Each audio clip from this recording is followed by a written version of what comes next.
ਵਾਹਿਗੁਰੂ ਸਾਹਿਬ JIO. Majh ਮਹੱਲਾ ਪੰਜਵਾਂ। Chop ਦੇ ਘਰ ਪਹਿਲਾ। ਮੇਰਾ ਮਨ ਲੋਚੈ ਗੁਰ ਦਰਸ਼ਨ ਤਾਈ। ਬਿਲਪ ਕਰੇ ਚਾਤ੍ਰ ਕੀ ਨਿਆਈ। ਮੇਰਾ ਮਨ ਲੋਚੈ ਗੁਰ ਦਰਸ਼ਨ ਤਾਈ। ਬਿਲਪ ਕਰੇ ਚਾਤ੍ਰ ਕੀ ਨਿਆਈ। ਤਿਰਖਾ ਨਾ ਉਤਰੈ ਸਾਤ ਨਾ ਆਵੈ। ਬਿਨ ਦਰਸ਼ਨ ਸੰਤ ਪਿਆਰੇ ਜੀਓ। ਹਉ ਕੋਲੀ ਜੀਓ ਕੋਲ ਘੁਮਾਈ। ਗੁਰ ਦਰਸ਼ਨ ਸੰਤ ਪਿਆਰੇ ਜੀਓ। ਰਹਾਉ ਮੇਰਾ ਮਨ ਲੋਚੈ ਗੁਰ ਦਰਸ਼ਨ ਧਾਈ। ਬਿਲਪ ਕਰੇ ਚਾਤ੍ਰਿਕ ਕੀ ਨਿਆਈ। ਵਾਹਿਗੁਰੂ ਜੀ ਕਾ ਖਾਲਸਾ, ਵਾਹਿਗੁਰੂ ਜੀ ਕੀ ਫਤਿਹ। ਪਰਮ ਸਨਮਾਨਯੋਗ ਸਤਿਗੁਰੂ ਮਹਾਰਾਜ ਦੀ ਸਾਜੀ ਨਵਾਜੀ ਹੋਈ ਗੁਰੂ ਖਾਲਸਾ ਸਤ ਸੰਗਤ ਜੀਓ। ਸਤਿਗੁਰੂ ਨੇ ਅਪਾਰ ਬਖਸ਼ਿਸ਼ ਕੀਤੀ ਸਾਡੇ ਕਲਯੁਗੀ ਜੀਵਾਂ ਦੇ ਉਧਾਰ ਵਾਸਤੇ। ਜਿੱਥੇ ਪਾਵਨ 10 ਗੁਰੂ ਸਰੂਪ ਧਾਰਨ ਕੀਤੇ, ਉਥੇ ਹਮੇਸ਼ਾ ਲਈ ਸਰਬੱਤ ਜੀਵਾਂ ਦੀ ਕਲਿਆਣ ਵਾਸਤੇ ਪਾਵਨ ਅੰਮ੍ਰਿਤ ਰੂਪ ਇਲਾਹੀ ਬਾਣੀ ਉਚਾਰਨ ਕੀਤੀ। ਸਤਿਗੁਰੂ ਦੀ ਪਵਿੱਤਰ ਬਾਣੀ ਕੇਵਲ ਮਨੁੱਖ ਸ੍ਰਿਸ਼ਟੀ ਦਾ ਹੀ ਕਲਿਆਣ ਕਰਨ ਵਾਲੀ ਨਹੀਂ ਹੈ, ਬਲਕਿ ਸਤਿਗੁਰੂ ਦੇ ਬਚਨ ਹਨ। ਪਸ਼ੂ ਪ੍ਰੇਤ ਮੁਗਧ ਕਉ ਤਾਰੇ। ਪਾਹਨ ਪਾਰੋ ਤਾਰੇ।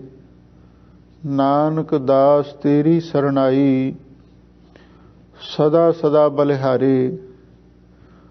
ਇਹ ਪਸ਼ੂਆਂ ਦਾ, ਪ੍ਰੇਤਾਂ ਦਾ, ਮੂਰਖਾਂ ਦਾ, ਪੱਥਰਾਂ ਦਾ ਵੀ ਕਲਿਆਣ ਕਰਨ ਵਾਲੀ ਹੈ। ਪਸ਼ੂ ਤੋਂ ਮੁਰਾਦ ਹੈ ਜਿਹੜੇ ਅਚੇਤ ਅਵਸਥਾ ਦੇ ਮਾਲਕ ਹਨ। ਪ੍ਰੇਤ ਤੋਂ ਮੁਰਾਦ ਹੈ ਅਪਵਿੱਤਰ ਰੂਹਾਂ। ਮੁਗਧ ਤੋਂ ਮੁਰਾਦ ਹੈ ਪਰਮਾਰਥ ਦੀ ਸਮਝ ਤੋਂ ਬਿਨਾ। ਤੇ ਪੱਥਰ ਤੋਂ ਮੁਰਾਦ ਹੈ ਜਿਨ੍ਹਾਂ ਦੇ ਦਿਲ ਕਠੋਰ ਹਨ। ਜਦੋਂ ਇਹ ਵੀ ਸਤਿਗੁਰੂ ਦੀ ਸ਼ਰਨ ਵਿੱਚ ਆ ਜਾਂਦੇ ਹਨ, ਸਤਿਗੁਰੂ ਦੀ ਬਾਣੀ ਇਹਨਾਂ ਦਾ ਵੀ ਉਧਾਰ ਕਰਨ ਲਈ ਸਮਰੱਥਾ ਰੱਖਦੀ ਹੈ। ਕਿਉਂਕਿ ਸਤਿਗੁਰੂ ਦੀ ਬਾਣੀ ਇੱਕ ਜਹਾਜ਼ ਹੈ। ਜਹਾਜ਼ ਤੇ ਚਾਹੇ ਮਨੁੱਖ ਬੈਠ ਜਾਵੇ, ਪਸ਼ੂ ਪੰਛੀ ਬੈਠ ਜਾਵੇ, ਜਹਾਜ਼ ਤੇ ਚਾਹੇ ਲੋਹਾ ਵੀ ਪੱਥਰ ਵੀ ਰੱਖ ਦਿਓ, ਸਭ ਨੂੰ ਹੀ ਪਾਰ ਕਰ ਦਿੰਦਾ ਹੈ। ਇਹੀ ਸ਼ਕਤੀ ਬਾਣੀ ਵਿੱਚ ਹੈ। ਕੋਈ ਵੀ ਬਾਣੀ ਤੇ ਭਰੋਸਾ ਧਾਰਨ ਕਰ ਲਵੇ, ਸਤਿਗੁਰੂ ਦੀ ਬਾਣੀ ਸਰਬੱਤਰ ਦਾ ਹੀ ਕਲਿਆਣ ਕਰਦੀ ਹੈ। ਆਪ ਸੰਗਤਾਂ ਵਡਭਾਗੀ ਹੋ, ਉਸ ਪਾਵਨ ਅੰਮ੍ਰਿਤ ਰੂਪ ਬਾਣੀ ਦੀ ਕਥਾ ਵਿਚਾਰ ਸਰਵਣ ਕਰ ਰਹੇ ਹੋ। ਪਿੱਛੇ ਸ੍ਰੀ ਰਾਗ ਸੰਪੂਰਨ ਹੋਇਆ ਹੈ। ਹੁਣ ਅੱਗੇ ਮਾਝ ਰਾਗ ਸ਼ੁਰੂ ਹੋ ਚੁੱਕਿਆ ਹੈ।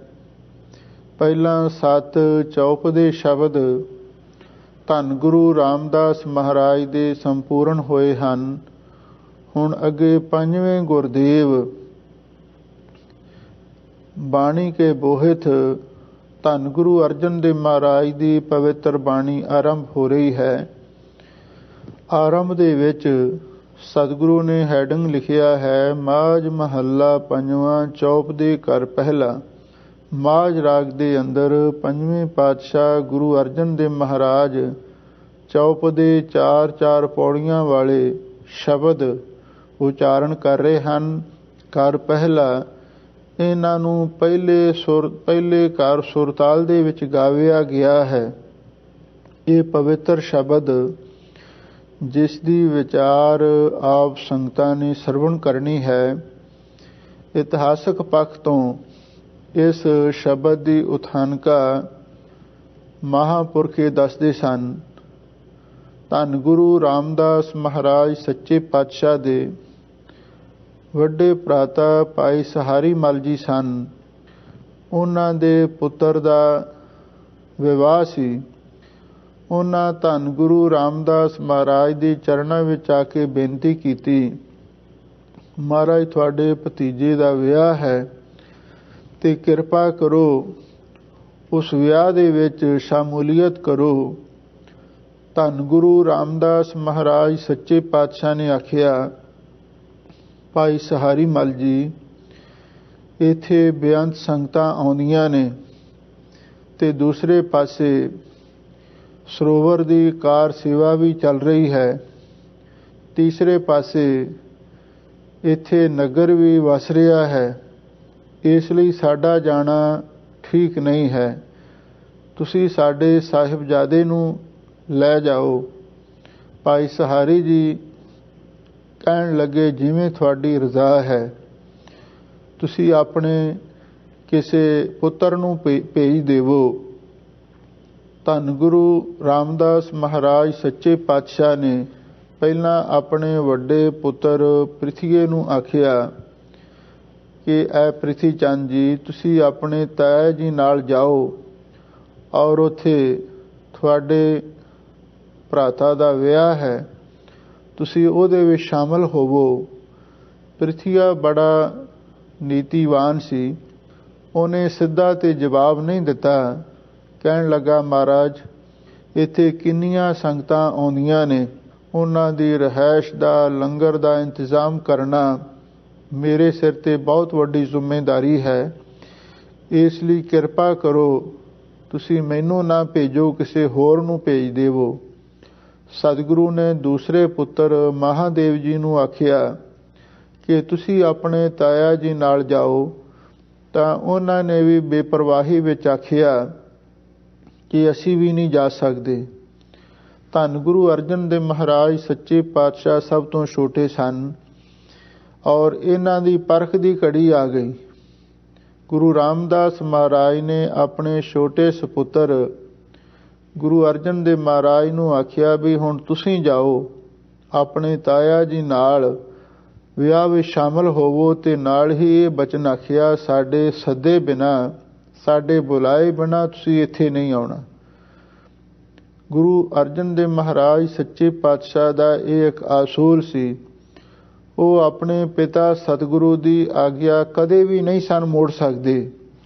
ਇਸ ਲਈ ਉਹਨਾਂ ਨੇ ਸਤਿਗੁਰੂ ਦੇ ਇਸ ਹੁਕਮ ਨੂੰ ਸਤ ਬਚਨ ਕਹਿ ਕੇ ਪ੍ਰਵਾਨ ਕੀਤਾ। ਆਪਣੇ ਪਿਤਾ ਜੀ ਨਾਲ ਲਾਹੌਰ, ਆਪਣੇ ਤਾਇਆ ਜੀ ਨਾਲ ਲਾਹੌਰ ਆ ਗਏ। ਉੱਥੇ ਵਿਆਹ ਦੀ ਰਸਮ ਦੇ ਵਿੱਚ ਸ਼ਾਮਲ ਹੋਏ। ਉਸ ਤੋਂ ਬਾਅਦ ਵੀ ਉੱਥੇ ਹੀ ਗੁਰੂ ਮਹਾਰਾਜ ਸੱਚੇ ਪਾਤਸ਼ਾਹ ਰਹਿਣ ਲੱਗ ਪਏ। ਹੁਣ ਮਨ ਗੁਰੂ ਚਰਨਾਂ ਵੱਲ ਉਡਾਰੀਆਂ ਮਾਰ ਰਿਹਾ ਹੈ। ਮਨ ਵਿੱਚ ਬੜੇ ਵੈਰਾਗ ਤੇ ਪ੍ਰੇਮ ਦੇ ਵਲਵਲੇ ਉੱਠਦੇ ਨੇ। ਪਰ ਧੰਨ ਗੁਰੂ ਰਾਮਦਾਸ ਮਹਾਰਾਜ ਸੱਚੇ ਪਾਤਸ਼ਾਹ ਨੇ ਪਰਖ ਹੋ ਰਹੀ ਸੀ। ਨਾ ਤੇ ਕੋਈ ਸੁਨੇਹਾ ਭੇਜਿਆ, ਨਾ ਹੀ ਕੋਈ ਸੱਦਾ ਭੇਜਿਆ, ਨਾ ਹੀ ਕੋਈ ਬੁਲਾਵਾ ਭੇਜਿਆ। ਤੇ ਗੁਰੂ ਅਰਜਨ ਦੇਵ ਮਹਾਰਾਜ ਸੱਚੇ ਪਾਤਸ਼ਾਹ ਵੈਰਾਗ ਤੇ ਪ੍ਰੇਮ ਦੇ ਵਿੱਚ ਬੇਬਲ ਹੋ ਗਏ। ਕੋਠੇ ਤੇ ਚੜ੍ਹ ਕੇ ਸ਼੍ਰੀ ਅੰਮ੍ਰਿਤਸਰ ਸਾਹਿਬ ਜੀ ਦਾ ਰਾਹ ਤੱਕਦੇ ਨੇ, ਕੋਈ ਸੁਨੇਹਾ ਹੀ ਮਿਲ ਜਾਵੇ, ਕੋਈ ਗੁਰਸਿੱਖ ਹੀ ਆ ਜਾਵੇ। ਪਰ ਜਦੋਂ ਕਾਫੀ ਸਮਾਂ ਉੱਥੇ ਰਹਿੰਦਿਆਂ ਹੋਇਆ ਅਖੀਰ ਧੰਨ ਗੁਰੂ ਅਰਜਨ ਦੇਵ ਮਹਾਰਾਜ ਸੱਚੇ ਪਾਤਸ਼ਾਹ ਨੇ ਮਨ ਵਿੱਚ ਸੋਚਿਆ, ਕਿਉਂ ਨਾ ਸਤਿਗੁਰੂ ਦੇ ਚਰਨਾਂ ਦੇ ਵਿੱਚ ਆਪਾਂ ਬਿਨਾਂ ਪੱਤਰ ਭੇਜ ਦਈਏ। ਤੇ ਉਸ ਵੇਲੇ ਧੰਨ ਗੁਰੂ ਅਰਜਨ ਦੇਵ ਮਹਾਰਾਜ ਸੱਚੇ ਪਾਤਸ਼ਾਹ ਦੇ ਆਪਣੇ ਦਿਲ ਦੇ ਵਲਵਲੇ ਵਿੱਚੋਂ ਜੋ ਸ਼ਬਦ ਨਿਕਲੇ, ਜਿਸ ਨੂੰ ਬਿਨਾਂ ਪੱਤਰ ਦਾ ਰੂਪ ਦਿੱਤਾ ਗਿਆ, ਉਹ ਇਸ ਸ਼ਬਦ ਵਿੱਚ ਅੰਕਿਤ ਨੇ। ਇਤਿਹਾਸਕ ਪੱਖ ਤੋਂ ਇਹ ਵੀ ਪਤਾ ਲੱਗਦਾ ਹੈ, ਸਤਿਗੁਰੂ ਮਹਾਰਾਜ ਸੱਚੇ ਪਾਤਸ਼ਾਹ ਨੇ ਇਹ ਚੌਪਦਾ ਸ਼ਬਦ ਹੈ ਨਾ, ਇੱਕ ਇੱਕ ਬੰਦ ਪਹਿਲਾਂ ਗੁਰੂ ਮਹਾਰਾਜ ਸੱਚੇ ਪਾਤਸ਼ਾਹ ਨੇ ਉਚਾਰਨ ਕੀਤਾ ਤੇ ਲਿਖ ਕੇ ਧੰਨ ਗੁਰੂ ਰਾਮਦਾਸ ਮਹਾਰਾਜ ਦੇ ਚਰਨਾਂ ਵਿੱਚ ਭੇਜਿਆ। ਜਿਹੜੀ ਪਹਿਲੀ ਪੱਤਰਕਾ ਸੀ, ਪਹਿਲਾ ਬਿਨਾਂ ਪੱਤਰ ਸੀ, ਉਹ ਤੇ ਪ੍ਰਿਥਵੀ ਦੇ ਹੱਥ ਆ ਗਿਆ। ਉਹਨੇ ਗੁਰਸਿੱਖ ਨੂੰ, ਹਲਕਾਰੇ ਨੂੰ ਕਹਿ ਦਿੱਤਾ, ਬਈ ਤੂੰ ਹੁਣ ਬੇਫਿਕਰ ਹੋ ਕੇ ਜਾ ਤੇ ਜਾ ਕੇ ਮੇਰੇ ਛੋਟੇ ਭਰਾਤਾ ਅਰਜਨ ਦੇਵ ਜੀ ਨੂੰ ਕਹਿ ਦੇਵੀਂ, ਉਹ ਉੱਥੇ ਹੀ ਰਹਿਣ, ਇੱਥੇ ਸਭ ਕੁਝ ਠੀਕ ਠਾਕ ਹੈ, ਰਾਜੀ ਖੁਸ਼ੀ ਹਨ। ਸਤਿਗੁਰੂ ਮਹਾਰਾਜ ਨੇ ਫਿਰ ਦੂਜਾ ਪੱਤਰ ਲਿਖ ਕੇ ਭੇਜਿਆ, ਜੋ ਇਸ ਸ਼ਬਦ ਦਾ ਦੂਜਾ ਅੰਕ ਸੀ। ਉਹ ਵੀ ਪ੍ਰਿਥਵੀ ਦੇ ਹੱਥ ਹੀ ਆ ਗਿਆ, ਉਹ ਵੀ ਗੁਰੂ ਮਹਾਰਾਜ ਦੇ ਕੋਲ ਨਾ ਪਹੁੰਚ ਸਕਿਆ। ਤੇ ਉਹਨੇ ਆਪਣੇ ਕੋਲੋਂ ਸੁਨੇਹਾ ਭੇਜ ਦਿੱਤਾ ਵੀ ਜਾਓ, ਜਾ ਕੇ ਗੁਰੂ ਅਰਜਨ ਦੇਵ ਜੀ ਨੂੰ ਕਹਿ ਦੇਣਾ ਵੀ ਉੱਥੇ ਸਭ ਸੁੱਖ ਸ਼ਾਂਤੀ ਹੈ, ਸਭ ਕੁਝ ਠੀਕ ਠਾਕ ਚੱਲ ਰਿਹਾ ਹੈ, ਉਹ ਬੇਫਿਕਰ ਹੋ ਕੇ ਲਾਹੌਰ ਵਿੱਚ ਹੀ ਟਿਕਣ। ਗੁਰੂ ਅਰਜਨ ਦੇਵ ਮਹਾਰਾਜ ਸੱਚੇ ਪਾਤਸ਼ਾਹ ਮਨ ਵਿੱਚ ਸੋਚਣ ਲੱਗੇ, ਜੇ ਬਿਨਾਂ ਪੱਤਰ ਸਾਡੇ ਸਤਿਗੁਰੂ ਕੋਲ ਪਹੁੰਚ ਜਾਂਦਾ ਤੇ ਉਹਨਾਂ ਨੇ ਸਾਨੂੰ ਅਵਸ਼ ਹੀ ਕੋਈ ਨਾ ਕੋਈ ਸੁਨੇਹਾ, ਕੋਈ ਸੱਦਾ ਪੱਤਰ ਭੇਜ ਦੇਣਾ ਸੀ। ਇਹ ਤੇ ਕੋਈ ਵਿੱਚੋਂ ਗੜਬੜ ਹੋ ਰਹੀ ਹੈ। ਫਿਰ ਉਹਨਾਂ ਨੇ ਤੀਜਾ ਪੱਤਰ ਲਿਖਿਆ ਤੇ ਸੇਵਾਦਾਰ ਨੂੰ ਆਖਿਆ, ਇਹ ਤੂੰ ਕਿਸੇ ਨੂੰ ਫੜਾਉਣਾ ਨਹੀਂ। ਜਦੋਂ ਧੰਨ ਗੁਰੂ ਅਰਜਨ ਦੇਵ ਮਹਾਰਾਜ ਸੱਚੇ ਪਾਤਸ਼ਾਹ ਦੀਵਾਨ ਦੇ ਵਿੱਚ ਸਜਣ ਤੇ ਗੁਰੂ ਮਹਾਰਾਜ ਦੇ ਅੱਗੇ ਹੀ ਭੇਟ ਕਰਨਾ। ਉਸ ਗੁਰਸਿੱਖ ਨੂੰ ਪੱਕੀ ਹਦਾਇਤ ਕਰਕੇ ਭੇਜਿਆ। ਹੁਣ ਜਦੋਂ ਤੀਜਾ ਪੱਤਰ ਗੁਰੂ ਮਹਾਰਾਜ ਸੱਚੇ ਪਾਤਸ਼ਾਹ ਦੇ ਕੋਲ ਪਹੁੰਚਿਆ, ਗੁਰੂ ਰਾਮਦਾਸ ਮਹਾਰਾਜ ਨੇ ਬੜੇ ਪ੍ਰੇਮ ਦੇ ਨਾਲ ਉਸ ਨੂੰ ਪੜ੍ਹਿਆ। ਆਪਣੇ ਛੋਟੇ ਸਪੁੱਤਰ ਦੀ ਵੈਰਾਗ ਤੇ ਪ੍ਰੇਮ ਦੀ ਦਸ਼ਾ ਨੂੰ ਵੇਖ ਕੇ ਤੇ ਬੜੇ ਪ੍ਰਸੰਨ ਹੋਏ। ਉਸੇ ਵੇਲੇ ਬਾਬਾ ਬੁੱਢਾ ਸਾਹਿਬ ਜੀ ਨੂੰ ਭੇਜਿਆ ਵੀ ਜਾਓ, ਜਾ ਕੇ ਤੁਸੀਂ ਗੁਰੂ ਅਰਜਨ ਦੇਵ ਮਹਾਰਾਜ ਨੂੰ ਇੱਥੇ ਲੈ ਆਓ। ਤੇ ਉਧਰੋਂ ਬਾਬਾ ਬੁੱਢਾ ਸਾਹਿਬ ਜੀ ਲੈਣ ਵਾਸਤੇ ਗਏ। ਉਹਨਾਂ ਦੇ ਨਾਲ ਗੁਰੂ ਅਰਜਨ ਦੇਵ ਮਹਾਰਾਜ ਸੱਚੇ ਪਾਤਸ਼ਾਹ ਸ਼੍ਰੀ ਅੰਮ੍ਰਿਤਸਰ ਸਾਹਿਬ ਆਏ ਔਰ ਉੱਥੇ ਧੰਨ ਗੁਰੂ ਰਾਮਦਾਸ ਮਹਾਰਾਜ ਦੇ ਦਰਸ਼ਨ ਕੀਤੇ। ਤੇ ਗੁਰੂ ਰਾਮਦਾਸ ਮਹਾਰਾਜ ਸੱਚੇ ਪਾਤਸ਼ਾਹ ਨੇ ਪੁੱਛਿਆ, ਬਈ ਤੁਸੀਂ ਆ ਚਿੱਠੀ ਉੱਤੇ 3 ਅੰਕ ਲਿਖਿਆ ਹੋਇਆ, ਇਹਦਾ ਮਤਲਬ ਵੀ ਇਹ ਤੁਸੀਂ ਤੀਜੀ ਪੱਤਰਕਾ ਭੇਜੀ ਹੈ, ਦੂਸਰੀਆਂ 2 ਕਿੱਧਰ ਨੇ? ਤਾਂ ਗੁਰੂ ਅਰਜਨ ਦੇਵ ਮਹਾਰਾਜ ਨੇ ਆਖਿਆ ਕਿ ਸੇਵਾਦਾਰ ਨੇ ਦੱਸਿਆ ਕਿ ਉਹ ਵੱਡੇ ਭਰਾਤਾ ਪ੍ਰਿਥਵੀ ਜੀ ਦੇ ਕੋਲ ਨੇ। ਸਤਿਗੁਰੂ ਮਹਾਰਾਜ ਨੇ ਪ੍ਰਿਥਵੀ ਨੂੰ ਸੱਦਿਆ। ਕਹਿਣ ਲੱਗੇ, ਜਿਹੜੀਆਂ ਇਹਨਾਂ ਦੀਆਂ 2 ਚਿੱਠੀਆਂ ਆਈਆਂ ਨੇ ਉਹ ਸਾਡੇ ਪਾਸ ਲੈ ਆਓ। ਉਹ ਕਹਿਣ ਲੱਗਾ, ਮੇਰੇ ਪਾਸ ਕੋਈ ਚਿੱਠੀ ਨਹੀਂ ਆਈ। ਝੂਠ ਬੋਲ ਦਿੱਤਾ। ਗੁਰੂ ਰਾਮਦਾਸ ਮਹਾਰਾਜ ਸੱਚੇ ਪਾਤਸ਼ਾਹ ਕਹਿਣ ਲੱਗੇ, ਕਈ ਵਾਰੀ ਯਾਦ ਭੁੱਲ ਜਾਂਦਾ ਹੈ, ਤੁਸੀਂ ਦੁਬਾਰਾ ਚੇਤੇ ਕਰ ਲਵੋ। ਕਹਿਣ ਲੱਗਾ, ਨਹੀਂ, ਮੇਰੇ ਪਾਸ ਕੋਈ ਇਹਨਾਂ ਦੀ ਚਿੱਠੀ ਨਹੀਂ ਆਈ, ਕਿਉਂਕਿ ਉਹ ਅੰਦਰੋਂ ਪਹਿਲਾਂ ਹੀ ਬੜਾ ਦੁਖੀ ਸੀ।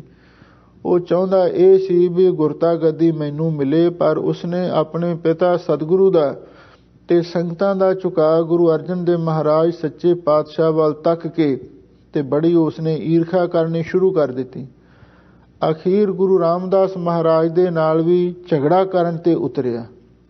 ਤੇ ਫਿਰ ਸਤਿਗੁਰੂ ਮਹਾਰਾਜ ਨੇ ਇੱਕ ਸੇਵਾਦਾਰ ਨੂੰ ਭੇਜਿਆ। ਉਹ ਇਸ ਦੇ ਘਰ ਗਿਆ। ਇਸ ਦਾ ਚੋਲਾ ਗੁਰੂ ਮਹਾਰਾਜ ਨੇ ਮੰਗਵਾਇਆ ਤੇ ਉਸ ਚੋਲੇ ਦੇ ਵਿੱਚ ਹੀ ਚਿੱਠੀਆਂ ਨੇ ਪਾ ਕੇ ਰੱਖੀਆਂ ਸਨ। ਤੇ ਸਤਿਗੁਰੂ ਨੇ ਭਰੀ ਸੰਗਤ ਵਿੱਚ ਆਖਿਆ ਪ੍ਰਿਥੀ ਚੰਦ ਨੂੰ, ਬਈ ਤੂੰ ਸਿਆਣਾ ਬਣ, ਆ ਤੇਰਾ ਚੋਲਾ ਆ ਗਿਆ, ਇਹਦੇ ਵਿੱਚੋਂ ਜੋ ਚਿੱਠੀਆਂ ਨੇ ਕੱਢ ਕੇ ਸਾਨੂੰ ਦੇ। ਕਹਿੰਦਾ, ਨਹੀਂ, ਮੇਰੇ ਪਾਸ ਕੋਈ ਚਿੱਠੀ ਨਹੀਂ ਹੈ। ਗੁਰੂ ਮਹਾਰਾਜ ਕਹਿਣ ਲੱਗੇ, ਤੂੰ ਸਿਆਣਾ ਬਣ, ਬਈ ਤੂੰ ਸੱਚ ਦੱਸ ਵੀ ਚਿੱਠੀਆਂ ਤੇਰੇ ਚੋਲੇ ਵਿੱਚ ਹੀ ਨੇ। ਤੇ ਜਦੋਂ ਉਸਨੇ ਇਸ ਗੱਲ ਤੋਂ ਆਨਾਕਾਨੀ ਕੀਤੀ, ਗੁਰੂ ਮਹਾਰਾਜ ਨੇ ਇੱਕ ਸੇਵਾਦਾਰ ਨੂੰ ਕਿਹਾ ਵੀ ਜਿੰਨੇ ਕਾਗਜ਼ ਪੱਤਰ ਨੇ ਸਾਰੇ ਇੱਥੇ ਸਾਹਮਣੇ ਸਾਡੇ ਢੇਰੀ ਕਰ ਦਿਓ। ਉਹਦੇ ਵਿੱਚੋਂ 2 ਚਿੱਠੀਆਂ ਵੀ ਮਿਲ ਗਈਆਂ। ਤੇ ਗੁਰੂ ਮਹਾਰਾਜ ਕਹਿਣ ਲੱਗੇ, ਉਹ ਮੀਣਿਆ, ਤੈਨੂੰ ਅਸੀਂ ਕਿੰਨੀ ਵਾਰ ਪਿਆਰ ਦੇ ਨਾਲ ਸਮਝਾਇਆ, ਤੂੰ ਸਾਡੇ ਸਾਹਮਣੇ ਵੀ ਝੂਠ ਬੋਲਿਆ, ਇਸ ਲਈ ਤੇਰੇ ਵਾਸਤੇ ਇਹ ਗੱਲ ਠੀਕ ਨਹੀਂ। ਅੱਛਾ, ਤੂੰ ਹੁਣ ਇਹ ਜਿਹੜਾ ਝੂਠ ਬੋਲਿਆ ਇਹਦੀ ਸਜ਼ਾ ਇਹੀ ਹੈ ਬਈ ਤੈਨੂੰ ਹੁਣ ਗੁਰੂ ਘਰ ਤੋਂ ਬਰਖਾਸਤ ਕੀਤਾ ਜਾਂਦਾ ਹੈ। ਅੱਜ ਤੋਂ ਬਾਅਦ ਧੰਨ ਗੁਰੂ ਅਰਜਨ ਦੇਵ ਮਹਾਰਾਜ ਸੱਚੇ ਪਾਤਸ਼ਾਹ ਹਰ ਸੇਵਾ ਤੇ ਜ਼ਿੰਮੇਦਾਰੀ ਦੇ ਪ੍ਰਬੰਧਕ ਹੋਣਗੇ ਔਰ ਇਹ ਸਾਰੀ ਨਿਗਰਾਨੀ ਕਰਨਗੇ। ਤੇ ਇਹਨੇ ਬਚਨ ਕਹਿ ਕੇ ਗੁਰੂ ਰਾਮਦਾਸ ਮਹਾਰਾਜ ਨੇ ਗੁਰਤਾ ਗੱਦੀ ਵੀ ਗੁਰੂ ਅਰਜਨ ਦੇਵ ਮਹਾਰਾਜ ਨੂੰ ਬਖਸ਼ੀ ਤੇ ਫਿਰ ਉਹਨਾਂ ਨੇ ਚੌਥਾ ਬੰਦ ਸ਼ਬਦ ਦਾ ਉਚਾਰਨ ਕਰਕੇ ਉਹਦੀ ਸੰਪੂਰਨਤਾ ਕੀਤੀ। ਇਸ ਢੰਗ ਦੇ ਨਾਲ ਇਹ ਸ਼ਬਦ ਦੀ ਉਥਾਨਕਾ ਇਤਿਹਾਸਕ ਪੱਖ ਤੋਂ ਮਹਾਂਪੁਰਖ ਦੱਸਦੇ ਸਨ। ਪਰ ਦੂਸਰੇ ਪਾਸੇ ਪ੍ਰਿਥੀਏ ਨੇ ਉਸ ਵੇਲੇ ਗੁਰੂ ਰਾਮਦਾਸ ਮਹਾਰਾਜ ਦੇ ਨਾਲ ਝਗੜਾ ਵੀ ਕੀਤਾ ਤੇ ਨਾਲ ਧਮਕੀਆਂ ਵੀ ਦਿੱਤੀਆਂ। ਕਹਿਣ ਲੱਗਾ, ਹਾਂ ਤੁਸਾਂ ਪਿਤਾ ਪੁੱਤਰ ਨੇ ਰਲ ਕੇ ਸਾਜ਼ਿਸ਼ ਬਣਾਈ, ਤੁਸੀਂ ਜਾਣ-ਬੁੱਝ ਕੇ ਚਿੱਠੀਆਂ ਮੇਰੀ ਜੇਬ ਦੇ ਵਿੱਚ ਪਵਾ ਦਿੱਤੀਆਂ, ਤੁਸੀਂ ਮੈਨੂੰ ਲੋਕਾਂ ਵਿੱਚ ਬਦਨਾਮ ਕੀਤਾ, ਇਸ ਲਈ ਮੈਂ ਇਹਦਾ ਬਦਲਾ ਲਵਾਂਗਾ, ਮੈਂ ਸਰਕਾਰੀ ਦਰਬਾਰੇ ਜਾਵਾਂਗਾ, ਮੈਂ ਆਪਣਾ ਹੱਕ ਲੈ ਕੇ ਰਵਾਂਗਾ। ਇਸ ਤਰ੍ਹਾਂ ਦੀਆਂ ਗੱਲਾਂ ਵੀ ਇਸਨੇ ਕੀਤੀਆਂ। ਬਾਅਦ ਵਿੱਚ ਵੀ ਬੜਾ ਕੁਛ ਕਰਦਾ ਰਿਹਾ ਤੇ ਪਰ ਅਖੀਰ ਤੇ ਜੋ ਇਸ ਦੀ ਮੁਰਾਦ ਸੀ ਉਹ ਹਾਸਲ ਨਾ ਹੋ ਸਕੀ। ਲੋ ਹੁਣ ਧੰਨ ਗੁਰੂ ਅਰਜਨ ਦੇਵ ਮਹਾਰਾਜ ਨੇ ਜੋ ਬਿਨਾਂ ਪੱਤਰ ਧੰਨ ਗੁਰੂ ਰਾਮਦਾਸ ਮਹਾਰਾਜ ਸੱਚੇ ਪਾਤਸ਼ਾਹ ਵੱਲ ਭੇਜੇ ਸਨ, ਉਹਨਾਂ ਦੀ ਵਿਚਾਰ ਸਰਵਣ ਕਰੋ ਤੇ ਇੱਕ ਵਾਰੀ ਪਿਆਰ ਦੇ ਨਾਲ ਆਖੋ, ਸਤਨਾਮ ਸ੍ਰੀ ਵਾਹਿਗੁਰੂ ਸਾਹਿਬ ਜੀਓ। ਮਾਝ ਮਹੱਲਾ ਪੰਜਵਾਂ। ਚੌਪ ਦੇ ਘਰ ਪਹਿਲਾ, ਮੇਰਾ ਮਨ ਲੋਚੈ ਗੁਰ ਦਰਸ਼ਨ ਤਾਈ। ਧੰਨ ਗੁਰੂ ਅਰਜਨ ਦੇਵ ਮਹਾਰਾਜ ਸੱਚੇ ਪਾਤਸ਼ਾਹ ਫਰਮਾਉਂਦੇ ਹਨ, ਲਾਹੌਰ ਦੇ ਵਿੱਚ ਰਹਿੰਦਿਆਂ ਹੋਇਆਂ ਇਹ ਪਵਿੱਤਰ ਬਾਣੀ ਗੁਰੂ ਮਹਾਰਾਜ ਨੇ ਉਚਾਰਨ ਕੀਤੀ। ਕੀ ਆਖਿਆ? ਮੇਰਾ ਮਨ ਲੋਚੈ ਗੁਰ ਦਰਸ਼ਨ ਤਾਈ। ਤੇ ਗੁਰੂ ਰਾਮਦਾਸ ਮਹਾਰਾਜ ਦੇ ਚਰਨਾਂ ਵਿੱਚ ਬਿਨਾਂ ਪੱਤਰ ਭੇਜਿਆ ਕਿ ਮੇਰਾ ਮਨ ਗੁਰੂ ਦੇ ਦਰਸ਼ਨਾਂ ਤਾਈਂ, ਗੁਰੂ ਦੇ ਦਰਸ਼ਨਾਂ ਪ੍ਰਤੀ ਲੋਚ ਰਿਹਾ ਹੈ। ਬਿਲਪ ਕਰੈ ਚਾਤ੍ਰਿਕ ਕੀ ਨਿਆਈ। ਸਾਹਿਬ ਸਤਿਗੁਰੂ ਸੱਚੇ ਪਾਤਸ਼ਾਹ ਨੇ ਆਖਿਆ, ਮਹਾਰਾਜ ਜਿਹੜਾ ਮੇਰਾ ਮਨ ਹੈ ਪਪੀਹੇ ਦੀ ਤਰ੍ਹਾਂ ਵਿਰਲਾਪ ਕਰ ਰਿਹਾ ਹੈ। ਜਿਵੇਂ ਪਪੀਹਾ ਸਵੰਤੀ ਬੂੰਦ ਲਈ ਪ੍ਰਯੋ ਕਰਦਾ ਹੈ, ਜਿੰਨਾ ਚਿਰ ਤੱਕ ਉਹਦੇ ਮੁਖ ਦੇ ਵਿੱਚ ਸਵੰਤੀ ਬੂੰਦ ਨਾ ਪਵੇ ਉਹ ਕਦੇ ਚੈਨ ਦੇ ਨਾਲ ਬੈਠ ਨਹੀਂ ਸਕਦਾ। ਇਸੇ ਤਰ੍ਹਾਂ ਮਹਾਰਾਜ ਮੇਰਾ ਮਨ ਵੀ ਹਮੇਸ਼ਾ ਪਪੀਹੇ ਦੀ ਤਰ੍ਹਾਂ ਵਿਰਲਾਪ ਕਰ ਰਿਹਾ ਹੈ। ਤਿਰਖਾ ਨ ਉਤਰੈ ਸਾਤ ਨ ਆਵੈ, ਬਿਨ ਦਰਸ਼ਨ ਸੰਤ ਪਿਆਰੇ ਜੀਓ। ਸਾਹਿਬ ਸਤਿਗੁਰੂ ਧੰਨ ਗੁਰੂ ਅਰਜਨ ਦੇਵ ਮਹਾਰਾਜ ਫਰਮਾਉਂਦੇ ਹਨ ਕਿ ਐ ਪਿਤਾ ਸਤਿਗੁਰੂ ਜੀ, ਤਿਰਖਾ ਨਾ ਉਤਰੈ, ਸਾਡੇ ਮਨ ਦੇ ਵਿੱਚ ਜਿਹੜੀ ਦਰਸ਼ਨਾਂ ਦੀ ਪਿਆਸ ਲੱਗੀ ਹੋਈ ਹੈ ਉਹ ਉਤਰਦੀ ਨਹੀਂ ਹੈ ਤੇ ਨਾ ਹੀ ਸਾਡੇ ਮਨ ਨੂੰ ਸ਼ਾਂਤੀ ਆਉਂਦੀ ਹੈ।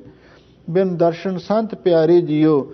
ਸ਼ਾਂਤ ਸਰੂਪ ਧੰਨ ਗੁਰੂ ਰਾਮਦਾਸ ਮਹਾਰਾਜ ਸੱਚੇ ਪਾਤਸ਼ਾਹ ਦੇ ਪਿਆਰੇ ਸਤਿਗੁਰੂ ਦੇ ਦਰਸ਼ਨਾਂ ਤੋਂ ਬਿਨਾਂ ਨਾ ਸਾਡੀ ਦਰਸ਼ਨਾਂ ਦੀ ਤ੍ਰਿਖਾ ਦੂਰ ਹੁੰਦੀ ਹੈ ਤੇ ਨਾ ਹੀ ਸਾਡੇ ਮਨ ਨੂੰ ਸ਼ਾਂਤੀ ਆਉਂਦੀ ਹੈ। ਇਹ ਪਿਆਰੇ ਜੀਓ। ਹਾਂ ਕੋਲੀ ਜੀਓ ਕੋਲ ਘੁਮਾਈ,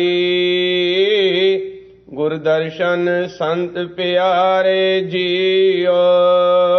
ਧੰਨ ਗੁਰੂ ਅਰਜਨ ਦੇਵ ਮਹਾਰਾਜ ਸੱਚੇ ਪਾਤਸ਼ਾਹ ਨੇ ਪਹਿਲੀ ਚਿੱਠੀ ਵਿੱਚ ਇਹ ਅੱਖਰ ਲਿਖੇ, ਬਿਨਾਂ ਸ਼ਾਂਤ ਸਰੂਪ ਸਤਿਗੁਰੂ ਦੇ ਪਿਆਰੇ ਦਰਸ਼ਨਾਂ ਤੋਂ ਬਿਨਾਂ ਮੇਰੇ ਮਨ ਨੂੰ ਸ਼ਾਂਤੀ ਨਹੀਂ ਆ ਸਕਦੀ।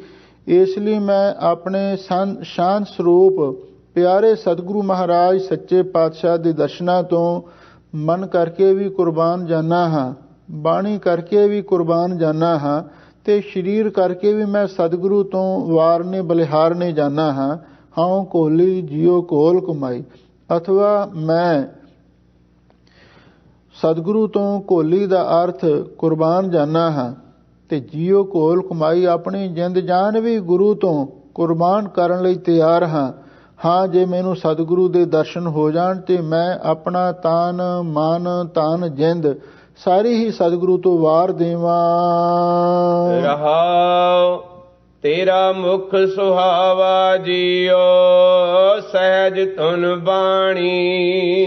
ਇਸ ਪਾਵਨ ਪਵਿੱਤਰ ਸ਼ਬਦ ਦੇ ਵਿੱਚ 4 ਰਹਾਉ ਆਏ ਨੇ, ਕਿਉਂਕਿ ਵੱਖੋ ਵੱਖਰੇ ਸਮੇਂ ਤੇ ਇਹ ਰਚਨਾ ਹੋਈ ਹੈ। ਹੁਣ ਇਹ ਪਹਿਲੀ ਪੱਤਰਕਾ ਗੁਰੂ ਮਹਾਰਾਜ ਨੇ ਲਿਖ ਕੇ ਗੁਰੂ ਰਾਮਦਾਸ ਮਹਾਰਾਜ ਸੱਚੇ ਪਾਤਸ਼ਾਹ ਵੱਲ ਭੇਜੀ, ਪਰ ਉਹ ਪ੍ਰਿਥਵੀ ਦੇ ਹੱਥ ਆ ਗਈ। ਗੁਰੂ ਮਹਾਰਾਜ ਵੱਲੋਂ ਕੋਈ ਜਵਾਬ ਨਾ ਆਇਆ ਤਾਂ ਹਜ਼ੂਰ ਨੇ ਦੂਸਰੀ ਪੱਤਰਕਾ ਲਿਖੀ, ਤੇਰਾ ਮੁਖ ਸੁਹਾਵਾ ਜੀਓ। ਹੇ ਸਤਿਗੁਰੂ ਜੀਓ, ਤੁਹਾਡਾ ਮੁਖ ਬੜਾ ਹੀ ਸੁਹਾਵਣਾ ਹੈ, ਸਹਿਜ ਧੁਨ ਬਾਣੀ। ਤੁਹਾਡੇ ਮੁਖ ਤੋਂ ਬੜੀ ਸਹਿਜ ਤੇ ਅੰਮ੍ਰਿਤ ਰੂਪ ਧੁਨੀ ਵਾਲੀ ਬਾਣੀ ਉਚਾਰਨ ਹੁੰਦੀ ਹੈ। ਫਿਰ ਹੋਆ ਦੇਖੈ ਸਾਰੰਗ ਪਾਣੀ। ਸਾਰੰਗ ਪਾਣੀ ਦਾ ਅਰਥ ਹੈ ਅਕਾਲ ਪੁਰਖ ਵਾਹਿਗੁਰੂ ਪਰਮੇਸ਼ਰ।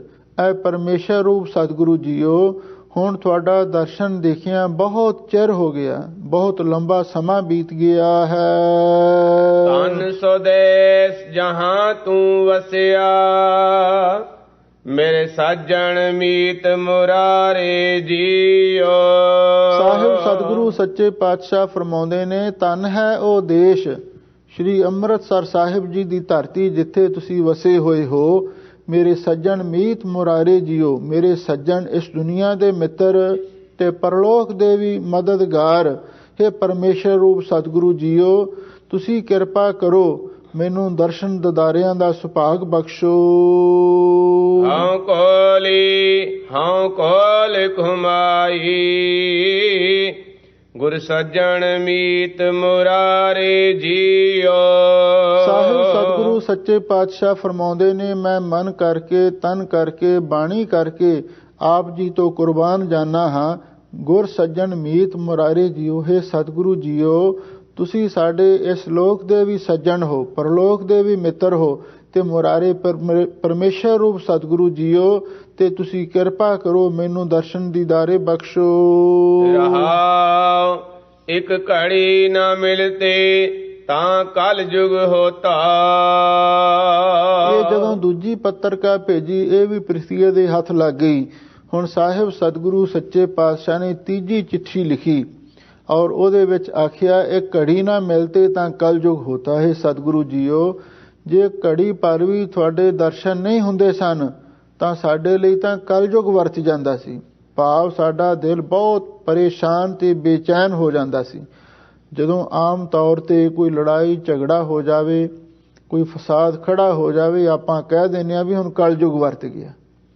ਹਜ਼ੂਰ ਕਹਿੰਦੇ ਨੇ, ਜਦੋਂ ਤੁਸੀਂ ਘੜੀ ਪਰ ਵੀ ਸਾਨੂੰ ਨਹੀਂ ਸੀ ਮਿਲਦੇ ਤਾਂ ਉਸ ਵੇਲੇ ਕਲ ਯੁਗ ਵਰਤ ਜਾਂਦਾ ਸੀ। ਭਾਵ ਸਾਡਾ ਹਿਰਦਾ ਵਿਆਕਲ ਹੋ ਉੱਠਦਾ ਸੀ। ਹੁਣ ਕਦ ਮਿਲੀਐ ਪ੍ਰਿਆ ਤੁਧ ਭਗਵੰਤਾ। ਹੈ ਪਰਮੇਸ਼ਰ ਰੂਪ ਸਤਿਗੁਰੂ ਜੀਓ, ਪਰਮੇਸ਼ਰ ਰੂਪ ਪਿਆਰੇ ਸਤਿਗੁਰੂ ਜੀਓ, ਹੁਣ ਤੁਸੀਂ ਦੱਸੋ ਕਦੋਂ ਸਾਨੂੰ ਮਿਲੋਗੇ? ਕਿਉਂਕਿ ਮਿਲਣ ਨੂੰ ਬੜੀ ਮਨ ਦੇ ਵਿੱਚ ਤੜਪ ਲੱਗੀ ਹੋਈ ਸੀ। ਪਹਿਲਾਂ ਚਾਤਰਕ ਦੀ ਤਸਵੀਰ ਖਿੱਚੀ ਤੇ ਫਿਰ ਸਾਹਿਬ ਸਤਿਗੁਰੂ ਸੱਚੇ ਪਾਤਸ਼ਾਹ ਨੇ ਸ਼੍ਰੀ ਅੰਮ੍ਰਿਤਸਰ ਸਾਹਿਬ ਉਸ ਅਸਥਾਨ ਦੀ ਵੀ ਸਿਫਤ ਕੀਤੀ ਜਿੱਥੇ ਸਤਿਗੁਰੂ ਵਸਦੇ ਸਨ। ਤੇ ਹੁਣ ਕਹਿੰਦੇ ਨੇ, ਮਹਾਰਾਜ ਅੱਗੇ ਤੇ ਇਹ ਘੜੀ ਪਰ ਵੀ ਤੁਹਾਡਾ ਵਿਛੋੜਾ ਨਹੀਂ ਸੀ ਝੱਲਿਆ ਜਾਂਦਾ। ਇਹ ਘੜੀ ਪਰ ਵੀ ਜੇ ਕਿਧਰੇ ਦੂਰ ਰਹਿਣਾ ਪੈਂਦਾ ਤਾਂ ਕਲ ਯੁਗ ਵਰਤ ਜਾਂਦਾ ਸੀ। ਸਾਡਾ ਮਨ ਬੇਚੈਨ ਤੇ ਪਰੇਸ਼ਾਨ ਹੋ ਜਾਂਦਾ ਸੀ। ਤੇ ਮਹਾਰਾਜ ਪਰਮੇਸ਼ਰ ਰੂਪ ਸਤਿਗੁਰੂ ਜੀ, ਹੁਣ ਤੇ ਕਈ ਮਹੀਨੇ ਬੀਤ ਗਏ ਨੇ, ਹੁਣ ਕਦੋਂ ਆਪ ਜੀ ਮਿਲੋਗੇ, ਕਦੋਂ ਦਰਸ਼ਨ ਦੀਦਾਰੇ ਹੋਣਗੇ? ਮੋਹਿ ਰਹਿਣ ਨਾ ਵਿਹਾਵੈ, ਨੀਂਦ ਨਾ ਆਵੈ, ਬਿਨ ਦੇਖੈ ਗੁਰ ਦਰਬਾਰੇ ਜੀਓ। ਸਾਹਿਬ ਸਤਿਗੁਰੂ ਸੱਚੇ ਪਾਤਸ਼ਾਹ ਆਪਣੇ ਪਿਆਰ ਦੀ ਬੇਬਲਤਾ ਪ੍ਰਗਟਾਉਂਦੇ ਨੇ। ਮੋਹਿ ਰਹਿਣ ਨਾ ਵਿਹਾਵੈ, ਮਹਾਰਾਜ ਮੇਰੀ ਤੇ ਰਾਤ ਵੀ ਨਹੀਂ ਬੀਤਦੀ, ਨੀਂਦ ਨਾ ਆਵੈ, ਸਾਰੀ ਰਾਤ ਤਾਰੇ ਗਿਣਦਾ ਰਹਿੰਦਾ ਹਾਂ, ਮੇਰੀ ਅੱਖਾਂ ਵਿੱਚ ਨੀਂਦ ਵੀ ਨਹੀਂ ਆਉਂਦੀ। ਬਿਨ ਦੇਖੇ ਗੁਰ ਦਰਬਾਰੇ ਜੀਓ, ਗੁਰੂ ਮਹਾਰਾਜ ਦੇ ਦਰਬਾਰ ਦੇ ਦਰਸ਼ਨ ਕੀਤਿਆਂ ਤੋਂ ਬਿਨਾਂ ਤੇ ਮੈਨੂੰ ਕਦੇ ਵੀ ਚੈਨ ਨਹੀਂ ਪ੍ਰਾਪਤ ਹੁੰਦਾ। ਅਥਵਾ ਮੋਹਿ ਰਹਿਣ ਨਾ ਵਿਹਾਵੈ, ਜਿਹੜੀ ਮੇਰੀ ਅਵਸਥਾ ਰੂਪੀ ਰਾਤ ਹੈ ਇਹ ਵੀ ਬੀਤਦੀ ਨਹੀਂ ਹੈ ਤੇ ਨਾ ਹੀ ਸ਼ਾਂਤੀ ਰੂਪ ਨੀਂਦ ਹੀ ਮੈਨੂੰ ਆਉਂਦੀ ਹੈ। ਤੇ ਬਿਨਾਂ ਗੁਰੂ ਦੇ ਦਰਬਾਰ ਦੇ ਦਰਸ਼ਨ ਕੀਤਿਆਂ ਮੇਰਾ ਮਨ ਬਹੁਤ ਬੇਚੈਨ ਰਹਿੰਦਾ ਹੈ। ਪਿਆਰੇ ਜੀਓ, ਹਉ ਕੋਲੀ ਜੀਓ ਕੋਲ ਘੁਮਾਈ, ਤਿਸ ਸੱਚੇ ਗੁਰ ਦਰਬਾਰੇ ਜੀਓ। ਸਾਹਿਬ ਸਤਿਗੁਰੂ ਸੱਚੇ ਪਾਤਸ਼ਾਹ ਫਰਮਾਉਂਦੇ ਨੇ, ਐ ਗੁਰੂ ਰਾਮਦਾਸ ਮਹਾਰਾਜ ਸੱਚੇ ਪਾਤਸ਼ਾਹ ਜੀ, ਹਉ ਕੋਲੀ ਜੀਓ ਕੋਲ ਕਮਾਈ। ਅਸੀਂ ਆਪ ਜੀ ਤੋਂ ਸਰੀਰ ਵੀ ਕੁਰਬਾਨ ਕਰਦੇ ਹਾਂ, ਜਿੰਦ ਜਾਨ ਵੀ ਆਪ ਜੀ ਤੋਂ ਕੁਰਬਾਨ ਕਰਦੇ ਹਾਂ, ਤੇ ਆਪਣਾ ਮਨ ਵੀ ਆਪ ਜੀ ਤੋਂ ਕੁਰਬਾਨ ਕਰਦੇ ਹਾਂ। ਤੇ ਸੱਚੇ ਗੁਰ ਦਰਬਾਰੇ ਜੀਓ, ਉਸ ਸੱਚੇ ਗੁਰੂ ਦੇ ਦਰਬਾਰ ਤੋਂ, ਭਾਵ ਸਾਡੇ ਦਰਸ਼ਨਾਂ ਤੋਂ ਬਿਨਾਂ ਸਾਥੋਂ ਰਿਹਾ ਨਹੀਂ ਜਾਂਦਾ, ਤੇ ਕਿਰਪਾ ਕਰੋ ਤੁਸੀਂ ਸਾਨੂੰ ਆਪਣੇ ਸੱਚਖੰਡ ਦਰਬਾਰ ਦੇ ਦਰਸ਼ਨ ਕਰਵਾਓ, ਤੇ ਅਸੀਂ ਆਪ ਜੀ ਦੇ ਦਰਸ਼ਨ ਦੀਦਾਰੇ ਕਰਕੇ ਹਮੇਸ਼ਾ ਲਈ ਜੀਵਨ ਸਫਲਾ ਕਰ ਲਈਏ। ਰਹਾਉ ਭਾਗ ਹੋਆ ਗੁਰ ਸੰਤ ਮਿਲਾਇਆ। ਇਹ ਹੁਣ ਤੀਜੀ ਪੱਤਰਕਾ ਗੁਰੂ ਰਾਮਦਾਸ ਮਹਾਰਾਜ ਨੂੰ ਮਿਲੀ, ਤੇ ਫਿਰ ਸਤਿਗੁਰੂ ਨੇ ਬਾਬਾ ਬੁੱਢਾ ਸਾਹਿਬ ਜੀ ਨੂੰ ਭੇਜ ਕੇ ਗੁਰੂ ਅਰਜਨ ਦੇਵ ਮਹਾਰਾਜ ਨੂੰ ਸ੍ਰੀ ਅੰਮ੍ਰਿਤਸਰ ਸਾਹਿਬ ਵਿਖੇ ਬੁਲਾਇਆ। ਤਾਂ ਉਸ ਵੇਲੇ ਉੱਥੇ ਆ ਕੇ ਚੌਥਾ ਬੰਦ ਧੰਨ ਗੁਰੂ ਅਰਜਨ ਦੇਵ ਮਹਾਰਾਜ ਨੇ ਉਚਾਰਨ ਕੀਤਾ, ਭਾਗ ਹੋਆ ਗੁਰ ਸੰਤ ਮਿਲਾਇਆ। ਜਦੋਂ ਚੰਗਾ ਭਾਗ ਉਦੇ ਹੋਇਆ ਤਾਂ ਗੁਰੂ ਮਹਾਰਾਜ ਨੇ ਸੰਤ ਮਿਲਾ ਦਿੱਤਾ, ਭਾਵ ਬਾਬਾ ਬੁੱਢਾ ਸਾਹਿਬ ਜੀ ਨੂੰ ਸਾਡੇ ਪਾਸ ਭੇਜ ਦਿੱਤਾ। ਪ੍ਰਭ ਅਬਨਾਸੀ ਘਰ ਮਹਿ ਪਾਇਆ। ਤੇ ਹੁਣ ਗੁਰੂ ਦੀ ਕਿਰਪਾ ਦੇ ਨਾਲ ਉਹ ਅਬਨਾਸ਼ੀ ਵਾਹਿਗੁਰੂ ਪਰਮੇਸ਼ਰ ਅਸਾਂ ਘਰ ਦੇ ਵਿੱਚ ਹੀ ਪ੍ਰਾਪਤ ਕਰ ਲਿਆ। ਭਾਵ ਪਹਿਲਾਂ ਸੰਤ ਬਾਬਾ ਬੁੱਢਾ ਸਾਹਿਬ ਜੀ ਦੇ ਦਰਸ਼ਨ ਹੋਏ, ਉਹਨਾਂ ਦੀ ਕਿਰਪਾ ਨਾਲ ਗੁਰੂ ਦੀ ਸ਼ਰਨ ਵਿੱਚ ਆ ਗਏ, ਤੇ ਫਿਰ ਗੁਰੂ ਰਾਮਦਾਸ ਮਹਾਰਾਜ ਦੀ ਕਿਰਪਾ ਦੇ ਨਾਲ ਪਰਮੇਸ਼ਰ ਘਰ ਦੇ ਵਿੱਚ ਹੀ ਪ੍ਰਾਪਤ ਹੋ ਗਿਆ। ਸੇਵ ਕਰੀ ਪਲ ਚਸਾ ਨ ਵਿਛੜਾ, ਜਨ ਨਾਨਕ ਦਾਸ ਤੁਮਾਰੇ ਜੀਓ।